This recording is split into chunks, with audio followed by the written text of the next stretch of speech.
नेहा जी दिल्ली से।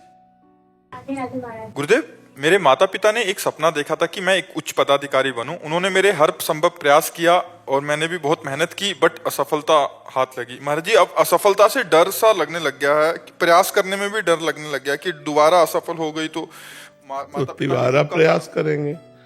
हमको प्रयासरत रहना है। हमारा पूर्व का प्रारब्ध जो है ना, जैसे हमको दुख देना है प्रारब्ध को, तो अब हम अगर सफल हो जाएंगे तो दुख कैसे मिलेगा? तो असफल करेगा ना, तो कई बार असफल करेगा, कितनी बार प्रारब्ध अटैक करेगा। हम हर बार प्रयास करते हो। प्रारब्ध को असफल करने के लिए नाम जप करो। नाम जप करते हो साथ में, अधिक से अधिक संख्या में नाम जप करो।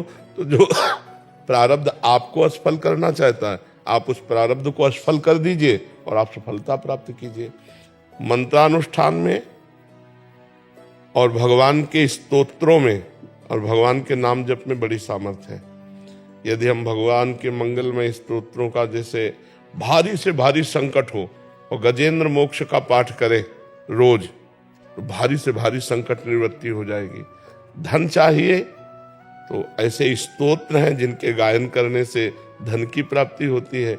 यदि हमें अपने लक्ष्य की प्राप्ति चाहिए तो मंत्रानुष्ठान, जप, इनमें इतनी सामर्थ्य है कि प्रारब्ध को नष्ट करके हमारी सफलता। अब माला दो माला से तो बात बनने वाली नहीं। डट के मंत्रानुष्ठान करो, नाम जप करो, तो यहाँ के अधिकार की क्या बात है, ब्रह्मा का अधिकार मिल जाए। ये तो मर्त्य लोक के कोई अधिकारी पद की बात है, ब्रह्मा का अधिकार मिल जाए। देखो, पूर्व का पुण्य है तो हमारे देश की एक महिला राष्ट्रपति है। तो हम निराश तो कभी होवे ना कि अब हमसे नहीं हो पाएगा, नहीं। जय बार असफलता मिले तय बार और उत्साह करके हम लगी रहे तो कभी न कभी सफल हो जाएंगे। पर साथ में भजन होना चाहिए।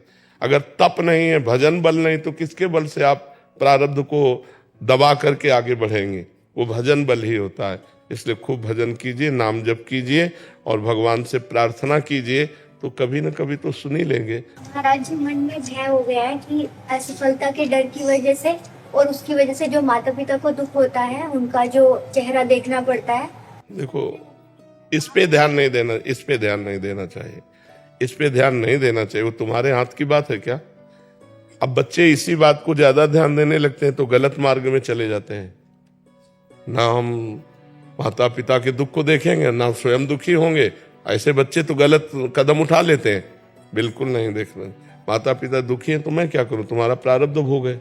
मैं तो प्रयासरत हूं। तुम्हारे प्रारब्ध में नहीं लिखा है हमसे सुख भोगना, तो कैसे करें? नहीं, हम पदाधिकारी बन जाए, आपको सुखी देखें, तो तुम्हारा भी प्रारब्ध है। तो इसलिए नाम जप करो, विवेक पूर्ण रहो, निराश मत हो और किसी के ज्यादा उदास होने पर चिंतन मत करो, क्योंकि वो अपने स्वार्थ से आपकी तरफ देख रहे हैं ना, कोई परमार्थ की तरफ थोड़ी देख रहे हैं।